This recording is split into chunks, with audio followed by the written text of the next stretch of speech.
Hello students, welcome to my channel Biogene and मैं हूं भजन ma'am और बात कर रहे हैं आपके साथ sexual reproduction in flowering plants की। हमने पहले अपने 2 लेक्चर्स में बात करी है आपके साथ, जिसमें मैंने इंट्रोडक्शन का डिस्कस किया था आपके साथ, कुछ पोलन डिस्कस किए थे कि उसका स्ट्रक्चर कैसे होता है। आज मैं आपसे बात करने वाली हूँ कि माइक्रोस्पोरोजेनेसिस यानी कि फॉर्मेशन ऑफ पोलन ग्रेन्स कैसे होते हैं।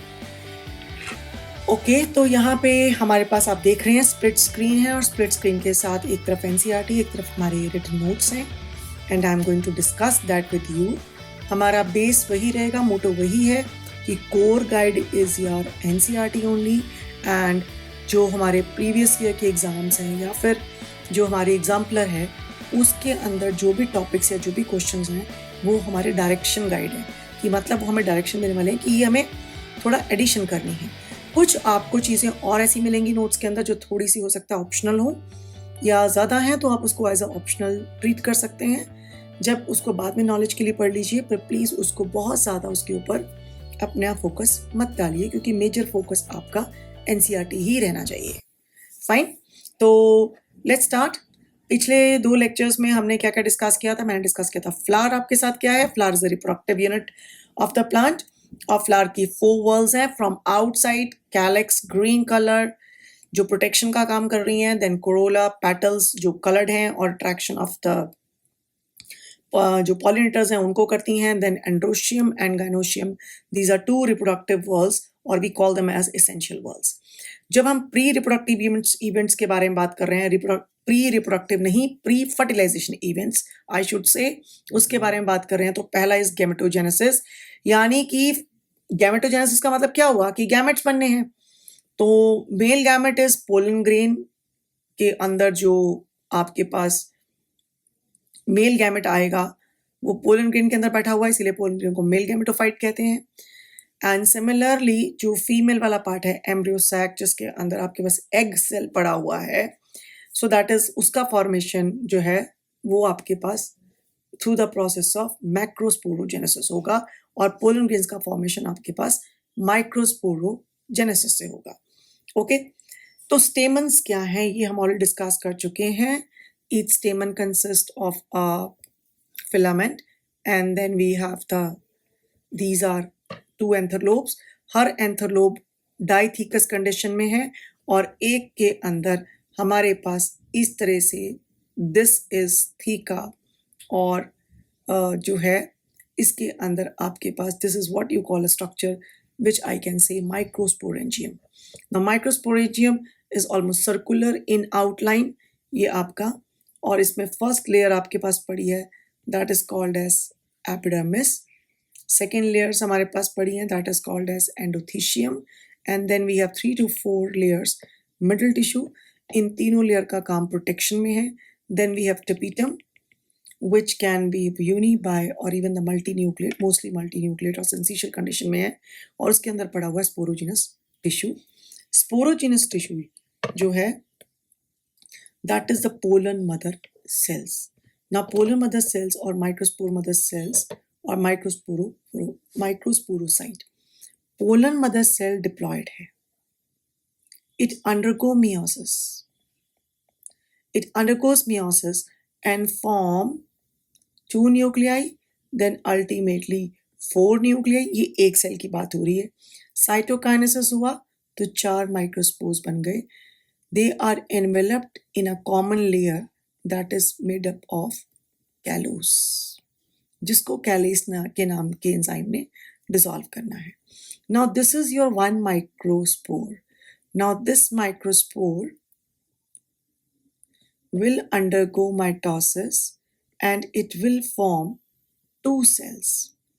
अब उसमें एसिमेट्रिक डिवीजन ऑफ क्या होती है साइटोप्लाज्म, एक छोटा सेल बनता है जिसको हम कहते हैं जनरेटिव सेल, एक बड़ा सेल बनता है जिसको हम कहते हैं वेजिटेटिव सेल, और इसके आसपास आपको जो है वो लेयर आती है जिसको intine and then there is layer called as exine, और इस स्टेज पे we call it as pollen grain.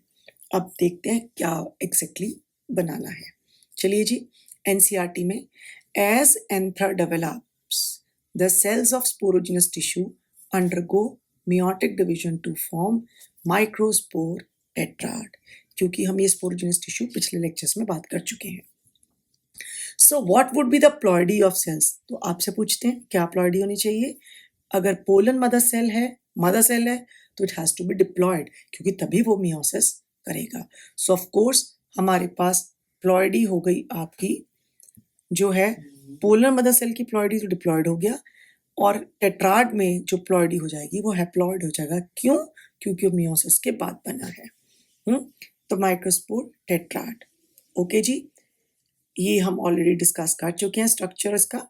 As each sporogenous tissue is capable of giving rise to microspore tetrad, each one is a potential pollen or microspore mother cell. The process of microspore from the pollen mother cell through meiosis is called as microsporogenesis. तो आपको definition क्या आएगी जी microsporogenesis की? Microsporogenesis क्या होता है? Microsporogenesis is the formation of microspore, और आप लिखेंगे pollen grain from pollen mother cell और माइक्रोस्पोर मदर सेल. थोड़ा और रिफाइन करना है तो हम यहाँ पे कर लेंगे haploid pollen grain from diploid pollen cell. तो हम ये भी आपका इस तरह से डिस्कस कर सकते हैं. फाइन. ओके जी, अब क्या हुआ? कहता है the microspore as they are formed are arrange in cluster of 4 cells. तो वो 4 सेल्स के क्लस्टर्स में आपके पास हैं. The microspore tetrad, as the anther mature and dehydrate, the microspores dissociate from each other, develop into pollen grains. Inside each microsporangium, several thousand of microspores or pollen grains are formed that are released with dehiscence of anther. तो आप ये देख सकते हैं कि इस तरह से ये लाइन ऑफ डिहाइसेंस जो ग्रूव था वहाँ से एक्चुअली डिहाइड्रेट हो जाते हैं. जब तो ये डिहाइड्रेट होने की वजह से फट जाता है और यहाँ से आपके पोलन ग्रेन्स बाहर जो है वो रिलीज हो जाते हैं. तो अब जरा हम अपना भी देख लेते हैं. ओके, थोड़ा सा डिटेल में दिखाया है यहाँ पे. The process of formation of microspore from pollen mother cell is called as a microsporogenesis. The arrangement of 4 pollens in tetrad can be, देखिए जरा जी, पोलन मदर सेल है, फिर आपके पास मियोसिस 1 हुआ, मियोसिस 1 के बाद 2 न्यूक्लियस बने, मियोसिस 2 के बाद 4. आप सीधा कर सकते हो, इतना लंबा देने की जरूरत नहीं है. Polar mother cell you can write meiosis और इधर लिखिए 4 सेल्स 4 न्यूक्लियस बने, और फिर साइटोकाइनेसिस हुआ और ये 4 सेल्स बन गए. अगर आपने ये भी नहीं लिखना तो सीधा लिखिए मियोसिस के बाद 4 सेल्स बने हैं. And each cell is called as microspore. They are enveloped in a common layer, इस तरह से, क्योंकि 4 बना दिए हमने. ये इनका nucleus, and this is callus. अगर ये एनसीईआरटी नहीं दे रही बट आप चाहें तो आपको पता होना चाहिए बात. Okay, callose thickening is there. Now अब यहाँ पे ये पॉइंट जो है फिर मैंने थोड़े से एक्स्ट्रा दिए हुए हैं, क्योंकि यहाँ पे हम ये बताना चाह रहे हैं कि भाई जो ये 4 सेल्स बने हैं इनका अरेंजमेंट कुछ भी हो सकता है. इनका अरेंजमेंट टेट्राहेड्रल भी हो सकता है, आइसोबाइलेटरल भी हो सकता है. टेट्राहेड्रल में ऐसे ना आपको ये नजर आएंगे 1 2 3 और ये चौथा इस तरह से. आइसोबाइलेटरल में इस तरह से नजर आएंगे. They can be T shaped also, and that could be the decussate, उस तरफ भी हो सकता है. ओके, तो चारों pollen grains in tetrad are covered by layer callose, which on degeneration by Calais enzyme separate the pollen grains. तो फिर कुछ पॉइंट्स एक्स्ट्रा हैं कि 4 pollen grains remain separate, but in case like Typha Juncus pollen grains चारों separate नहीं होते हैं. वो क्या करते हैं, वो आपस में यूनाइट होकर एक कंपाउंड पोलन बना सकते हैं. साइप्रस में जो कि जिम्नोस्पर्म्स में आता है 4 पोलन में 3 डीजेनरेट करते हैं और 1. इसीलिए क्योंकि कई बार वैसे सेल डिवीजन में ऐसा क्वेश्चन पूछते नहीं है, बट फिर भी अगर कोई पूछे कि जिम्नोस्पर्म्स या साइप्रस में क्या होता है, साइप्रस में सेल डिवीजन में जैसे हमने पढ़ा है कि एक डिप्लॉयड मदर सेल जो भी होगा वो 4 स्पोर्स बनाएगा। यहाँ पे एक डिप्लॉयड एक ही बनाता है क्योंकि 3 डीजेनरेट कर जाते हैं। ओके, कैलोट्रोपिस में जितने भी पोलन ग्रेन्स होते हैं वो सारे एक कॉमन कवरिंग के अंदर आ जाते हैं जिसको हम पोलिनियम बोलते हैं। Polonium is a common structure बन गया उनका पूरा सैक लाइक स्ट्रक्चर। और कैलोट्रोपिस में ऐसे 2 पोलिनिया हैं जो कॉर्डिकल्स के बीच में ये डिस्क लाइक स्ट्रक्चर, इसको हम कॉर्पस्कुलम कहते हैं, इस तरह से जुड़े होते हैं। मतलब ये एक एंथर है, ये दूसरा है, इस तरह से यहाँ पे उसका पूरे पोलन ग्रेन्स जो थे वो इस तरह से सैक में आ गए जिनको हमने पोलिनिया कहा, इस तरह से। ओके, दीज आर कॉर्डिकल्स और ये disc like structure that is called as corpusculum. But again I say कि ये जरूरी नहीं है। तो बट कैलोट्रोपिस में ये हो सकता है कि आपको एक्स्ट्रा क्वेश्चंस के लिए दे कैन आस्क यू कि इस तरह के कुछ आपको स्ट्रक्चर्स मिल जाए। ओके, तो all cells in anther they are uninucleate. अब प्लॉइडी की बारी आ गई, एक्सेप्ट पोलन ग्रेन्स, वो भी यूनिन्यूक्लिएट है, पर ध्यान देखिए इसमें डिप्लॉइडी है और इसमें आपकी हैप्लॉइडी है। टपीटम के अंदर यूनिन्यूक्लिएट भी हो सकते हैं, बाइन्यूक्लिएट भी हो सकते हैं और मल्टीन्यूक्लिएट भी हो सकते हैं। ओके, बट उनकी ploidy, see there is a difference between number of nucleus and the ploidy. उसमें प्लॉइडी आपकी डिप्लॉयड रहेगी, मतलब कि 2n नंबर रहेगा। अब एक सेल के अंदर 2n वाले 4 न्यूक्लियस भी हो सकते हैं, एक भी हो सकता है, 2 भी हो सकते हैं। वो हो गया आपकी कि भाई ये आपके पास बाई न्यूक्लियर कंडीशन है, 4 हैं तो टेट्रा न्यूक्लियर कंडीशन है, एक न्यूक्लियस है तो यूनिन्यूक्लियर कंडीशन है। Now stomium is the line of dehiscence जहां से ये बाहर आते हैं। Pollen grains represent the male gametophyte, uninucleate, of course pollen grain है तो ये हैप्लॉइड भी होगा। So this is the uninucleate, mostly spherical, single celled, haploid बता दिया मैंने, that is with 25 to 50 micrometer in the diameter. Color size vary in different species. Pollen grains are covered externally by a layer called exine, which is made up of sporopollenin, very resistant organic material, can withstand strong alkali, acid or even at high temperature. No enzyme can degrade sporopollenin, इसीलिए कुदरत ने वहां पे germ पोर दे दिया क्योंकि ये बाकियों के लिए पॉसिबल ही नहीं था। तो मॉइस्चर एक पर्टिकुलर जब फेवरेबल कंडीशंस आती हैं तभी आपका जो पोलन ग्रेन है वो जर्मिनेट करेगा। Pollen grains exhibit different designs or pattern ornamentation due to sporopollenin. Since sporopollenin is quite resistant, hence spores can be fossilized and they are called as pelinofossils, मतलब microscopic fossils हैं। Intine inner thin continuous layer है जो कि cellulose pectin की बनी हुई है, उसके अंदर आ गया plasma membrane, enclose cytoplasm containing haploid nucleus, cytoplasm which is rich in fat to provide nourishment as well as protect chromosome from the action of UV rays, and you have a germ pore. तो यहाँ पे ये आपके पास इस तरह से मैं अगर बना रही हूँ तो ये देखिए this is your plasma membrane, इसके अंदर it is all filled with your cytoplasm which is rich in fats, and here is present a prominent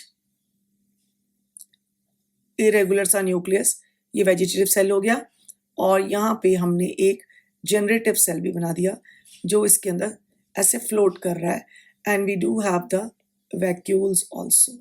ये अब आपने बाहर वाली लेयर बना दी, this is called as intine, और then there is a layer with the इस तरह से बीच बीच में मैंने थोड़ा सा थिन भी दिखा दिया इसको कहीं कहीं पे, मतलब थिन नहीं, वहां पे ये समझ लिया एब्सेंट ही कर दिया हमने उसको।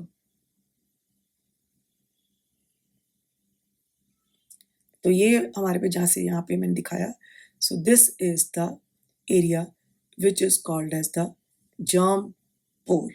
तो जर्म पोर के मैंने 2 एरियाज यहाँ पे दिखा दिया आपको। सो ये हमारा 2 सेल का पोलन ग्रेन है, और अगर ये सेल डिवाइड कर जाए ऐसे और यहाँ पे आपके पास 2 सेल बन जाए, then this is a 3 cell pollen grains.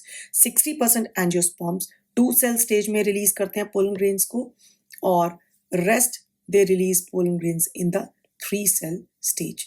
तो हमारे यहाँ पे ये हमने आपको डिस्कस कर लिया कि 2 सेल स्टेज और 3 सेल स्टेज किस तरह से होती है, और पोलन ग्रेन का जो स्ट्रक्चर मैंने यहाँ पे आपको बताया है वो सारा यहाँ पे हो गया। Okay, so you can well see in the diagram, microspore asymmetrically placed nucleus, vacuole आ गया, फिर स्पिंडल बना, 2 सेल स्टेज, जनरेटिव और vegetative, VC stand for vegetative cell, और इस तरह से ये आपका 3 सेल स्टेज हो गया। एक क्विक रिकैप भी हम ले सकते हैं यहाँ पे। वो क्विक रिकैप यहाँ पे क्या था, स्टेमन, मेल पार्ट, फिलामेंट, एंथर।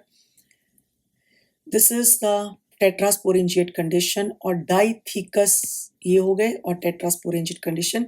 इसके अंदर मैंने ये आपको माइक्रोस्पोरेंजियम के अंदर स्पोरोस्पिटम के अंदर ये टिश्यू दिखाया है स्पोरोजिनस। इसको हमने दिखाया कि ये आपके पास पोलन मदर सेल्स हैं।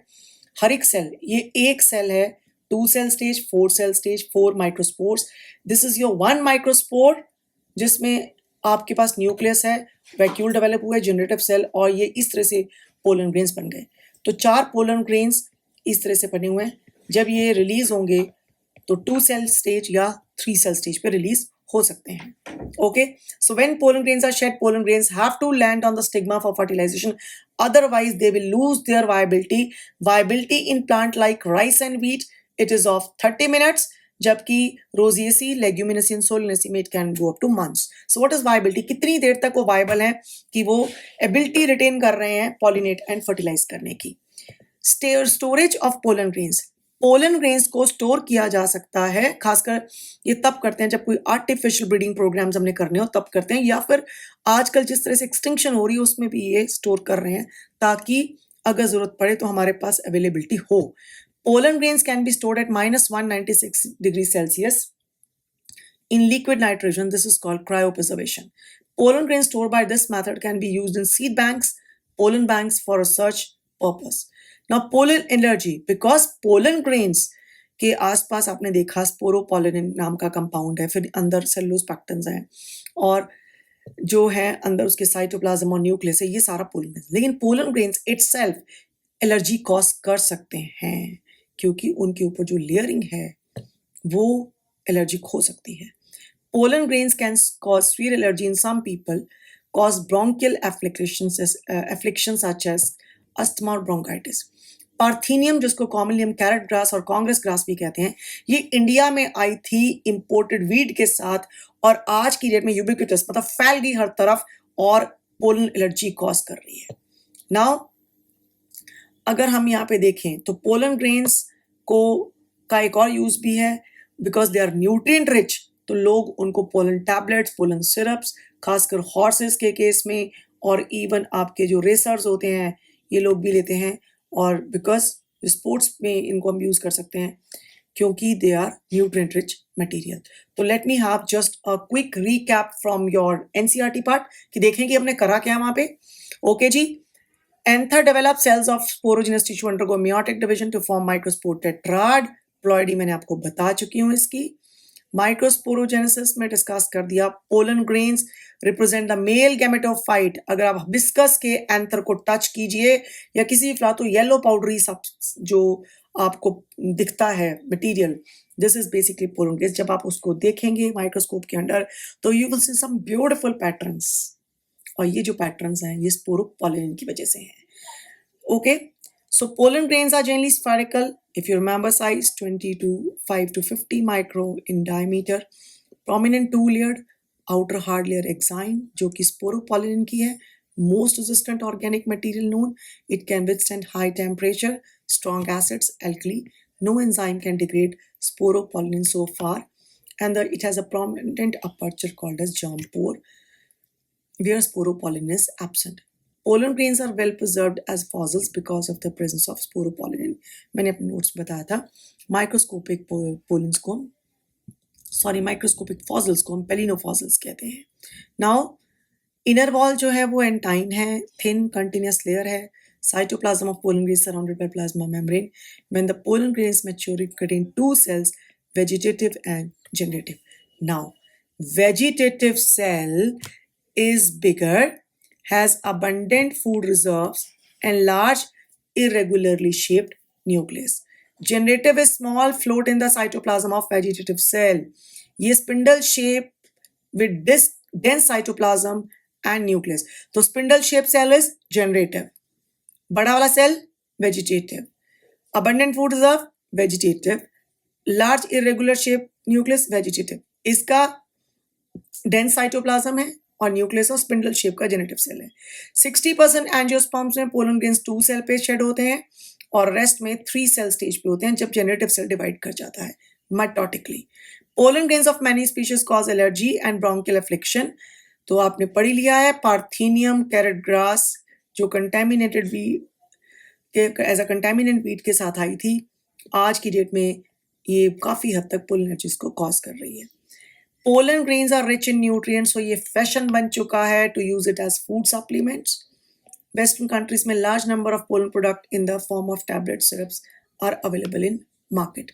Pollen consumption has to be claimed to increase the performance of athletes and race horses because it is rich in nutrients. So once they are shed, they have to land on stigma. और यहाँ पे हम बात कर रहे हैं कि ये fertilization before they lose their viability, if they have to bring about the fertilization, कितनी देर तक इनकी viability रह सकती है?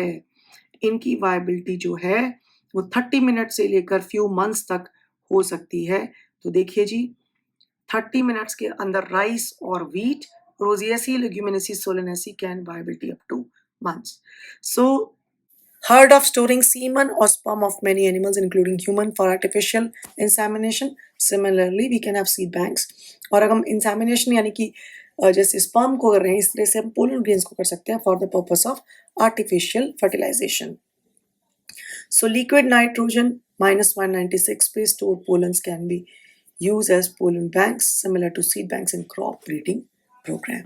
So with this हमारा ये पहला पार्ट हम खत्म कर रहे हैं मेल में का जो पार्ट था in plants, that is the हमने एंड्रोशियम में स्ट्रक्चर किया सबसे पहले कि आपका स्टेमन का स्ट्रक्चर क्या होता है, फिर हमने डिस्कस किया उसके अंदर का पार्ट कैसा है, उसकी एनाटॉमी कैसी है, फिर हमने डिस्कस किया कि माइक्रोस्पोरोजेनेसिस कैसे होता है, एंड देन हमने उनके यूजेज भी डिस्कस किए हैं along with the structure of the pollen grain. So thank you. Any case of doubt you can write in our comment box and we will be really glad to answer you. कुछ चीज़ नहीं समझ आई या कुछ और आपको explanation चाहिए, so you can also write to us. Thank you and stay tuned for your next part. God bless you.